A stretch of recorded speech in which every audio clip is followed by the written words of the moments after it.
Bom, olá pessoal, good evening, how are you? Boa noite pessoal, como vocês estão, né? Espero que estejam todos bem, né? Cuidando da saúde também, né? Nesse momento meio crítico que nós estamos passando, né? Então, eu vou deixar aqui gravada uma aula para vocês poderem entrar depois e assistirem assim quando puderem, tá? Só não demorem muito para assistir, tentem acompanhar, né, direitinho para não acumular, certo? Então, assim, eu começo a aula, vou dar uma passada, né, fazer uma revisão. Eu sei que vocês estão na parte do Present Perfect e do Present Perfect Continuous. Só que para essa primeira aula, eu achei melhor eu começar com uma revisão, né, com as primeiras partes, né, que vocês fizeram os exercícios, e, assim,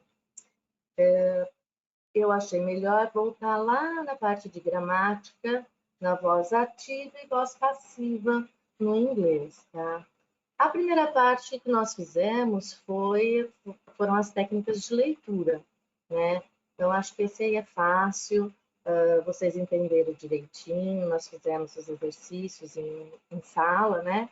Então, essa parte eu acho que está tudo bem.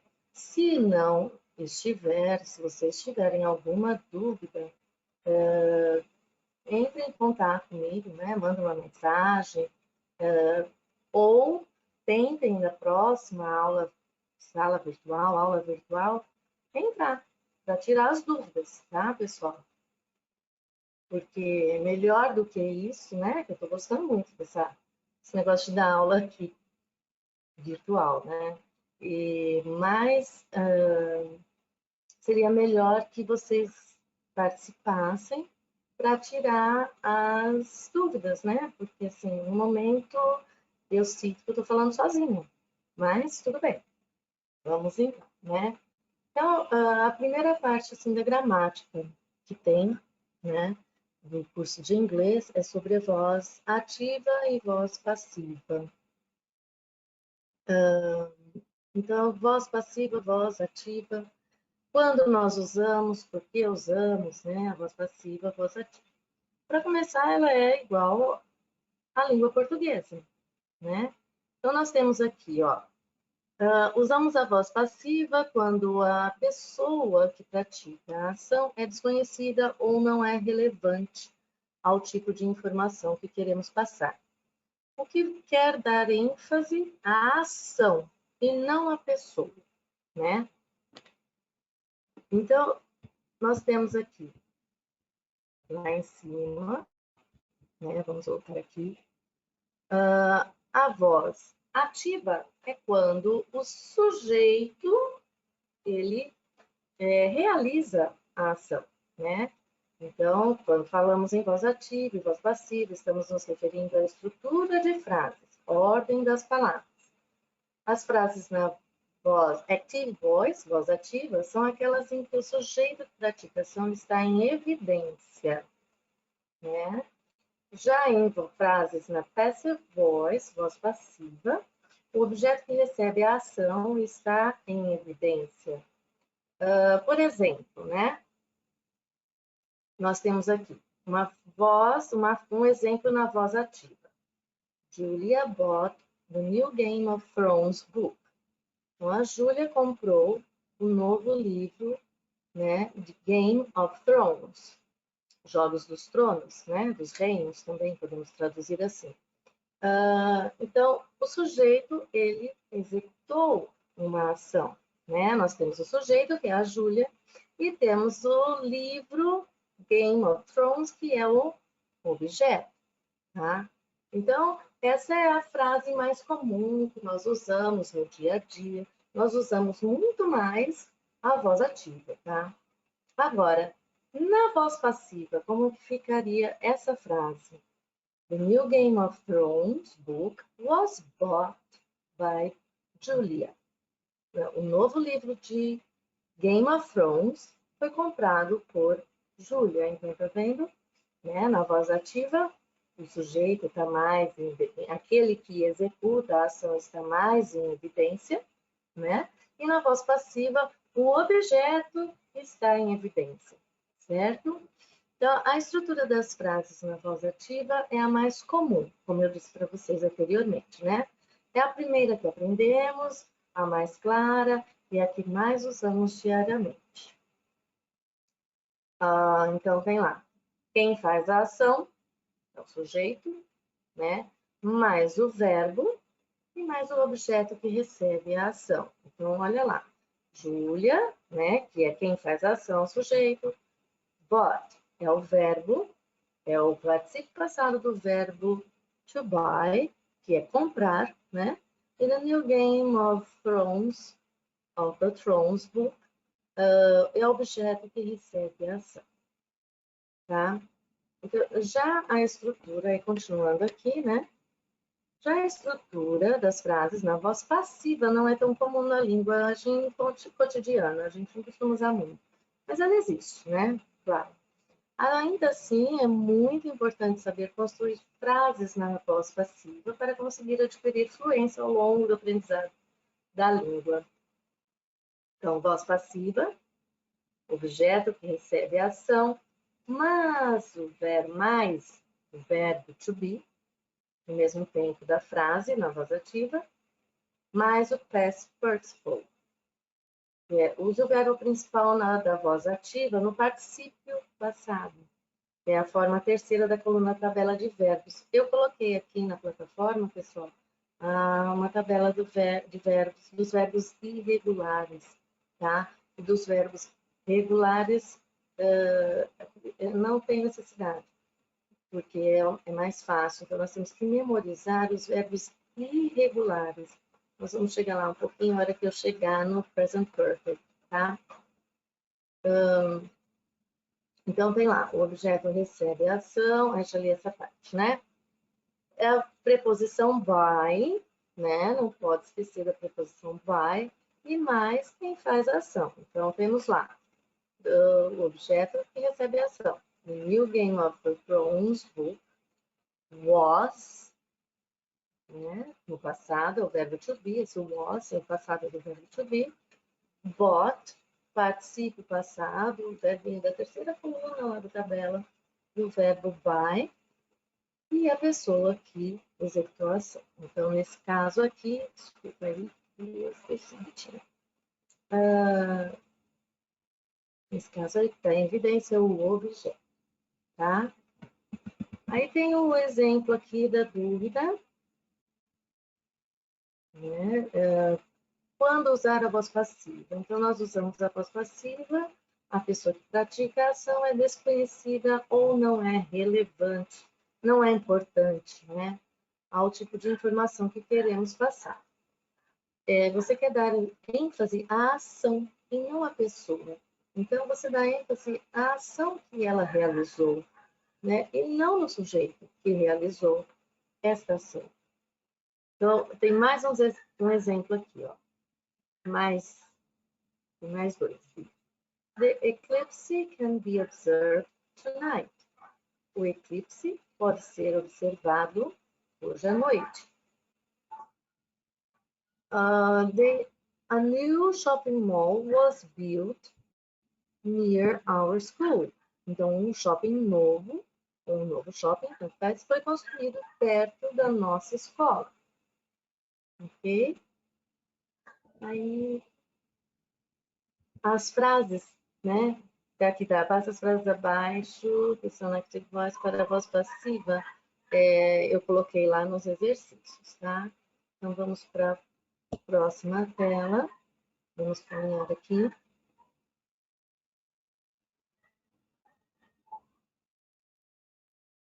O próximo assunto é sobre relative clause, né?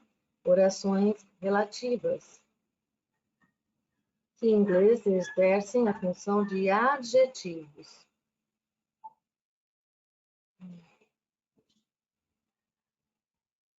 Só um minutinho aqui.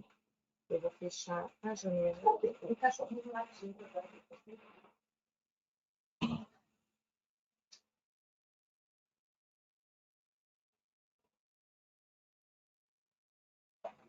Desculpa aí, pessoal, é que eu moro no condomínio, no apartamento, então o barulho é um pouquinho maior aqui do que se fosse em uma casa térrea.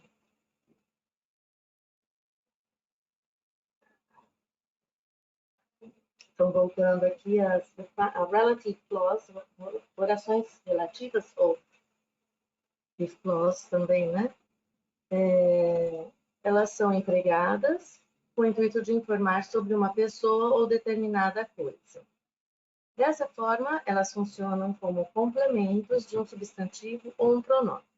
Nas frases relativas são utilizados os chamados pronomes relativos. Tem aí, relative pronouns. Who, whom, whose, which, that, where, when, what.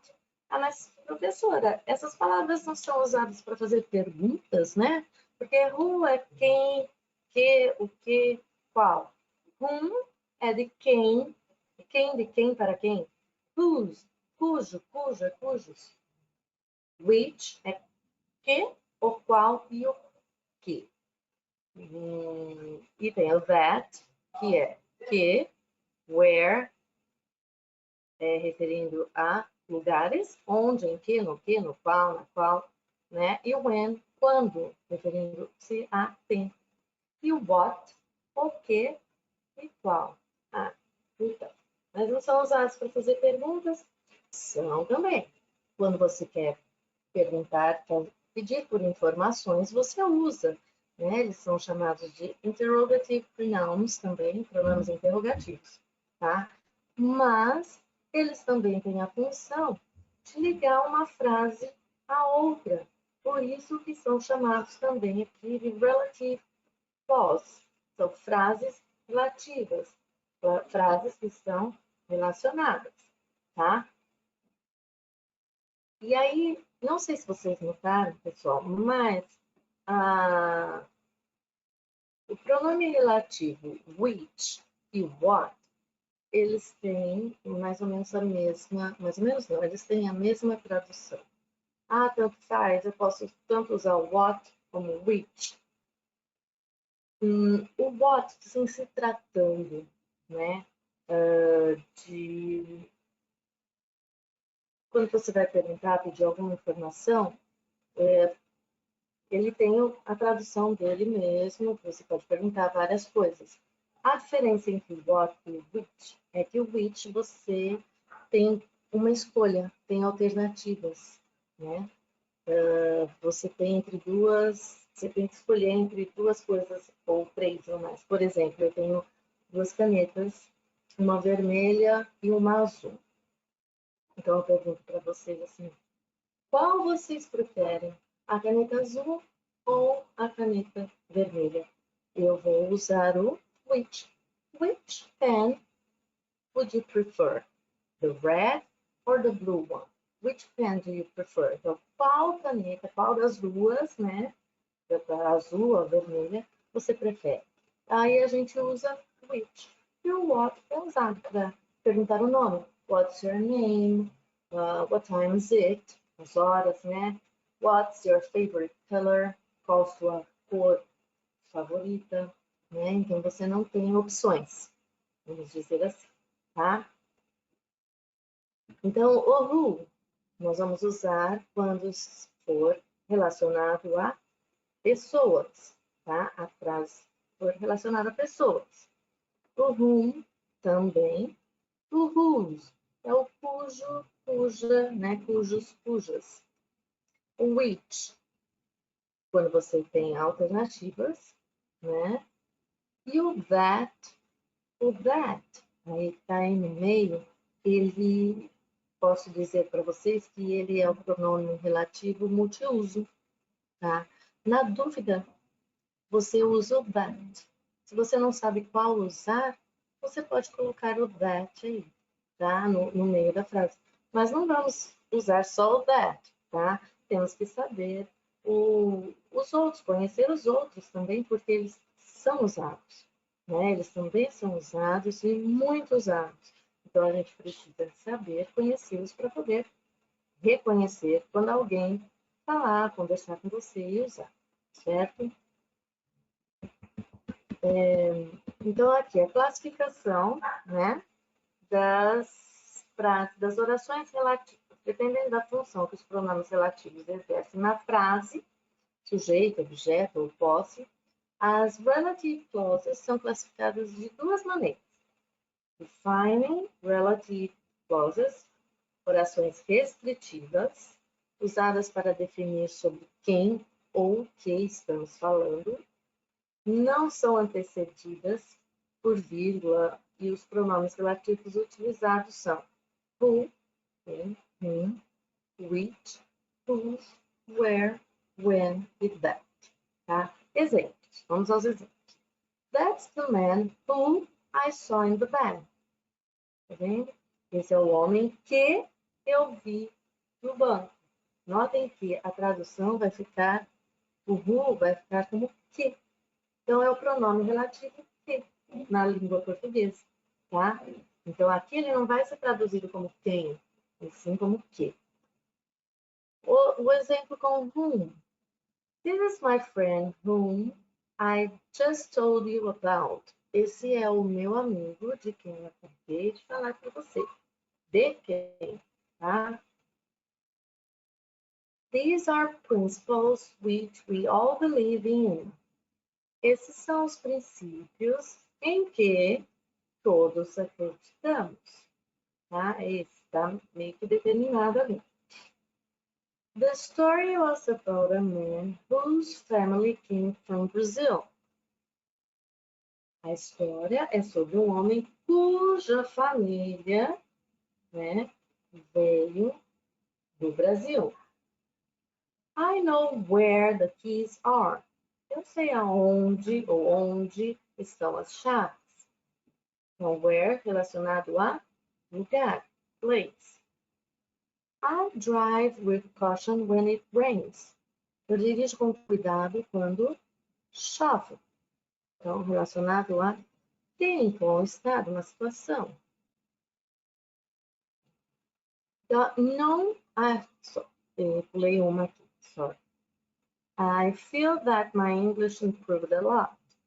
Eu sinto que o meu inglês melhorou muito.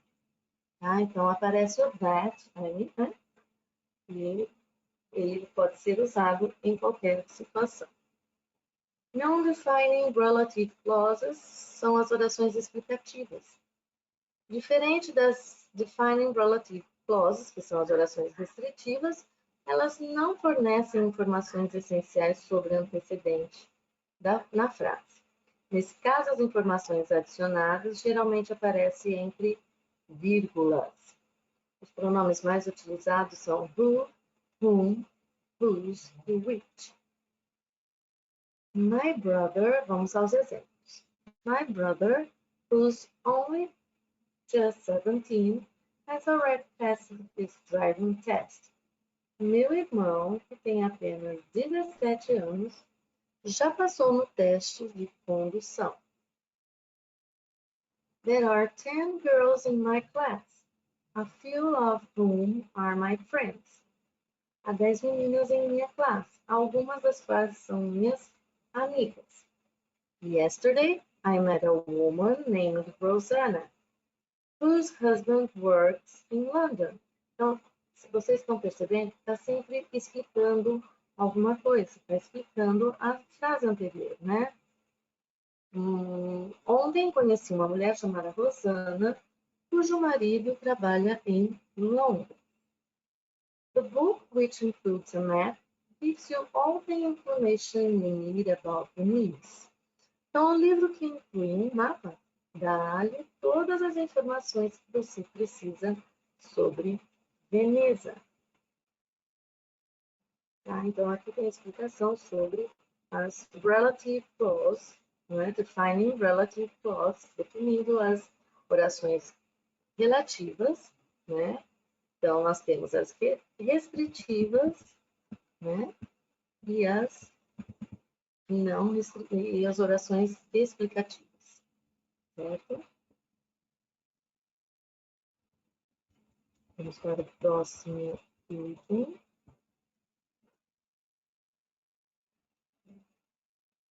Aqui nós chegamos nos exercícios, né, no 1. Como vocês já realizaram, né? Os três já realizaram esses exercícios, então eu vou entrar para comentar, né? Vou fazer a correção. Eu sei que vocês já fizeram, porque eu já corrigi na plataforma.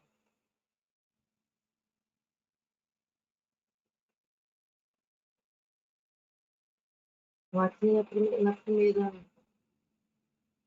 primeiro exercício, na primeira questão, tá? Eu peguei algum de vestibular. Nós temos aí, he's the man, sings very well. Aí nós temos as alternativas whom, how, which, who e what, né? De quem. O how é como, mas aí que, né? De que maneira. Which a gente usa para alternativas. Who e what. Então, no caso, nós estamos falando aqui sobre he is the man. Estamos falando sobre um homem, uma pessoa, tá? Então, aqui no caso, nós vamos usar a alternativa o who, né? He is the man who sings very well. Ele é o homem, né? Que canta muito bem. Desculpa. Go and find the driver arrived here yesterday. Vá e encontre o motorista que chegou aqui ontem, tá? Go and find the driver. Então, como driver é motorista, é uma pessoa, nós vamos usar novamente o who, ok?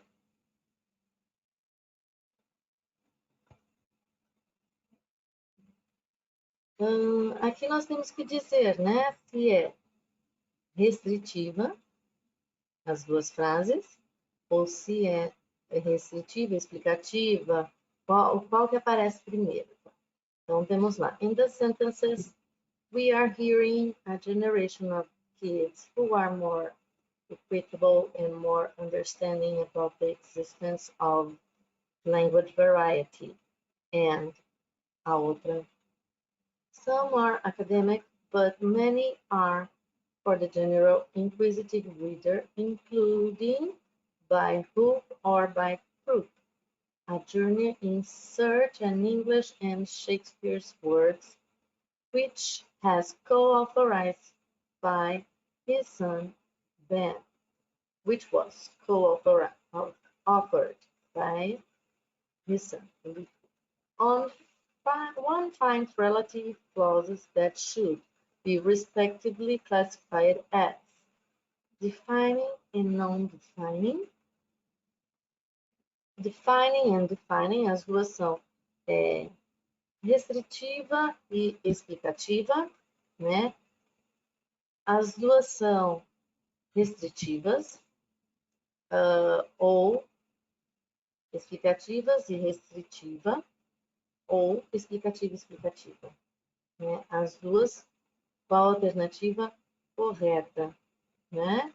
Então, nós estamos, we are hearing a generation of kids who are more equitable and more understanding about the existence of who are. Olha lá, o pronome relativo who. Então, essa aqui, ela tá como defining, ok? Restritiva, né? Ela não tá explicando, né? O who está relacionado a generation of kids, certo? Então, ela é restritiva.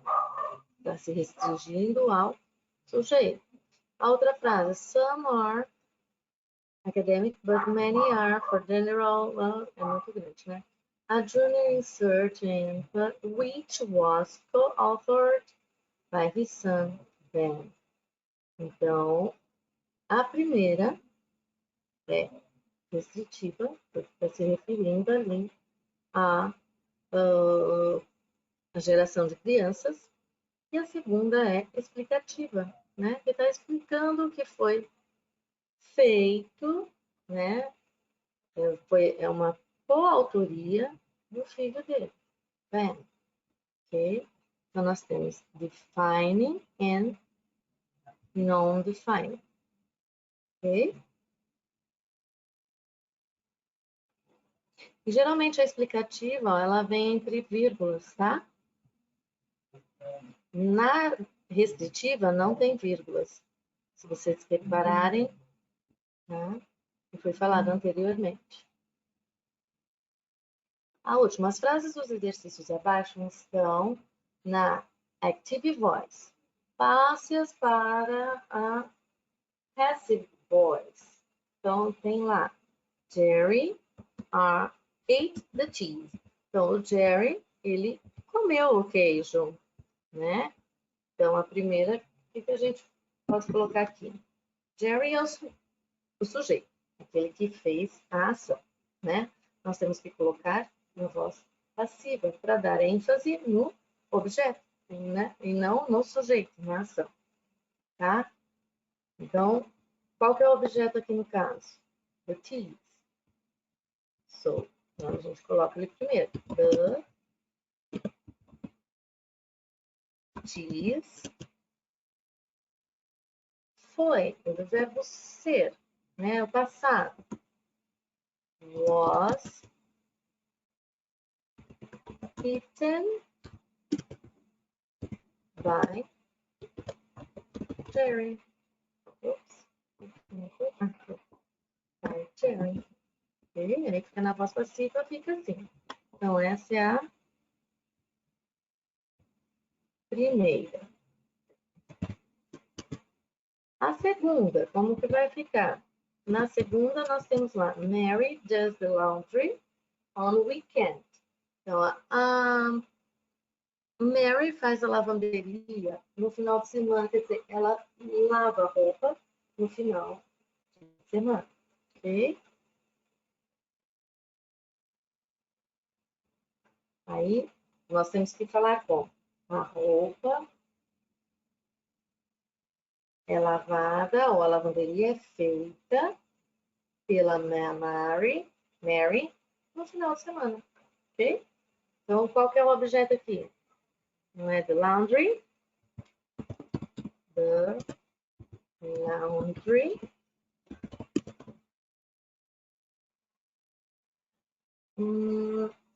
Aí tem que usar o verbo to be no presente, né? Porque aqui está no presente.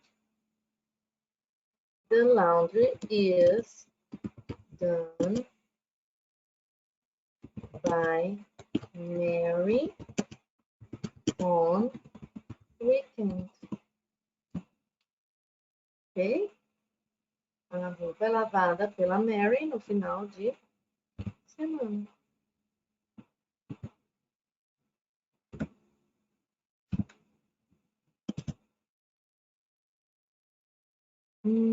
A próxima, 3. Helen is walking the dog. Então, a Ellen está andando, ao pé da letra, se fosse traduzir, né? Ela está andando o cachorro, então ela está andando com o cachorro, ok? Está levando o cachorro para passear, ok? Então, o objeto qual é? Apesar de ser um animalzinho, é o cachorro, the dog, né? Então, a gente vai, como é que vai ficar? The dog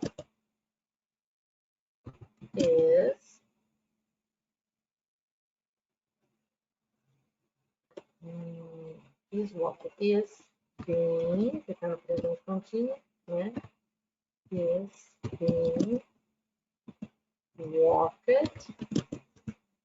O verbo principal tem que estar no particípio passado, então o verbo walk, ele é um verbo regular, então ele só acrescenta o ed no final. The dog is being walked by, esse é o nome dela, Helen. É assim que fica na voz passiva. A terceira. A quarta, nós temos aí, John has washed the car. O John lavou o carro. Essa frase, ela está na voz ativa e está no present perfect, tá? Present perfect. Ele lavou o carro. Mas Nós não sabemos quando, apenas sabemos que ele lavou o carro. Então, é por isso que está no present perfect. Tá? Nós vamos ver mais para frente a diferença entre present perfect e o simple past. Mas aqui vamos voltar para a voz ativa. Vou estar avançando um pouquinho. Bom, é a 4, né? John has washed the car. O objeto aqui é the car was, que tem que estar no passado, was washed by John. Opa, escrevi John errado. Opa, mentira. By John. Ok? A number 5, Doug was cooking dinner. Né? O Doug estava preparando o jantar. Ah, então, o que nós vamos ter que falar? O jantar foi preparado ou estava sendo preparado pelo Doug, ok? O jantar foi preparado pelo Doug. Então, qual que é?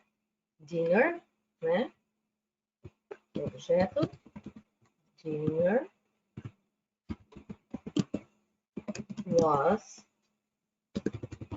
cooked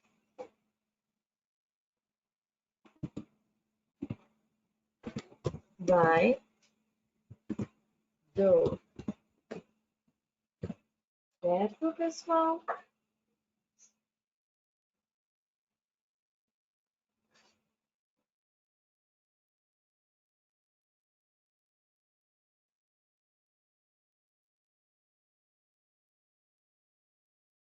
Ok, vamos terminar aqui esse exercício. Vamos terminar a avaliação. Aí, depois, se vocês tiverem alguma dúvida, tá? Então, só para dar um feedback da primeira avaliação que vocês fizeram, não tem como refazer, tá? Já foi corrigido, então, só mais para tirar as dúvidas e para vocês verem o que vocês teriam que ter feito, tá? Assim, imperativo. Imperativo. Como no português, o tempo verbal imperativo também é expressado para dar, é usado, né, para dar ordens, usado para expressar ordens, pedidos, né, dar sugestões, conselhos, tá? Então, o imperativo é usado pelo falante para dar uma sugestão, uma ordem, um conselho ou uma instrução para que uma determinada ação aconteça. No inglês, utiliza-se o verbo sem a partícula to, aquele to na frente, que é a indicação de o verbo dele, o verbo no infinitivo, é o verbo sem estar conjugado. Para montar uma sentença no imperativo, além de não ser necessário informar o sujeito, pois entende-se que este receberá ordem, sugestão ou conselho implicitamente.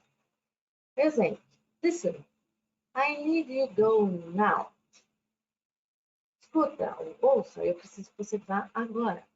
O verbo to listen, ouvir, no caso aqui está conjugado, né? Ouvir, ouça, está no imperativo nessa sentença. O imperativo poderá marcar algumas ações, como fazer um convite. Let's go now. Vamos agora.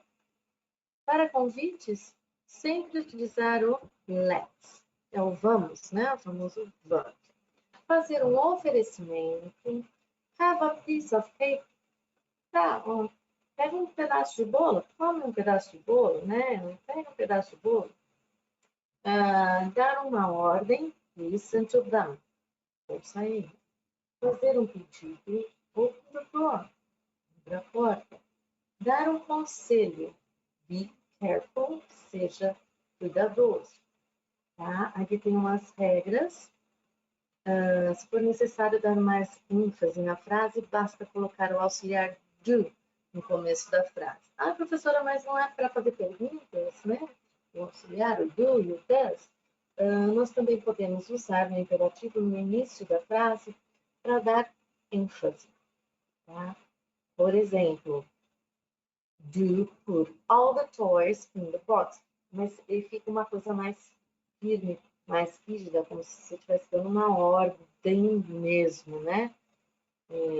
Do put all the toys in the box. Coloque todos os brinquedos na caixa. Brinquedos. Do go now. Vá agora. Do, né? E além de tudo, na fala tem o tom de voz que fica diferente. Do listen to me. Me ouça. Né? Me ouça. Você tem que me ouvir nesse sentido. Me ouça, por favor. Para quieto, me ouve. Okay? Do run fast. Corra rápido. Corra rápido. Né? Para dar mais ênfase na ação, no pedido, na ordem. Né? Se for necessário deixar a frase mais educada, basta acrescentar a expressão please. Então, por favor, no começo ou no final da frase. Então, a gente pode usar o please, né? Para ficar um pouco ameno, porque lá em cima fica mais rígido, né? Do you put all the toys in the box? Então, imagina que você está lá com crianças e as crianças espalharam todos os brinquedos, né? Fizeram uma bagunça na sala. Aí a mãe chega e fala, do put all the toys in the box. Coloque todos os brinquedos na caixa. Agora, se você quiser ser um pouquinho mais, ser educado, ameno, né, no pedido ou na ordem, né, você usa o please. Please, put all the toys in the box. Por favor, coloque todos os brinquedos na caixa. Ou, put all the toys in the box, please. Outros exemplos. Please, come with me. Por favor, venha comigo. Ou, come with me, please. Call the doctor, please. Ou, please call the doctor. Pode usar. Ou, please, não faz. Pode usar no começo ou no final da frase. Liga para o médico, por favor. Please don't scream. Por favor, não grite. Wait for me, please. Espere por mim, por favor. Let's watch this film, please. Vamos assistir a esse filme, por favor. Por favor. Se for necessário formar um imperativo, na negação basta, né, você colocar o auxiliar do mais o not, né, o do ou does, né, no começo da frase. Só o do not, ou don't, pode usar o não does, é o don't. Pode ser do not ou don't, né, no início da frase. Exemplo, do not ou don't eat this cake. Não coma esse bolo. Então, essa é a negativa. Do not or don't forget to close the window. Não esqueça de fechar a janela. Do not or don't run here. Não corra aqui. Do not or don't put your hand here. Não coloque a mão aqui. Tá? Portanto, o imperativo será utilizado em casos que o falante for expressar ordens, sugestões, conselhos, instruções, etc. Ok? Então, o imperativo, gente, é super fácil, é igualzinho o português, tá? Então, resumindo, você vai usar o verbo sem a partícula to na frente, né? Quando for na negativa, é o do not, juntando o do not, fica don't. Então, você pode usar o do not ou or don't, certo? E ele é usado para você dar uma sugestão, uma ordem, um conselho, uma instrução, né? Você pode ser bem meio que rígido, colocar apenas o do na frente para dar mais ênfase, né, na ordem, no pedido. E se você quiser ser mais educado, ameno, você pode usar o please, né, o por favor, tanto no começo ou no final da frase. Ou no final, tá? Ou no começo ou no final.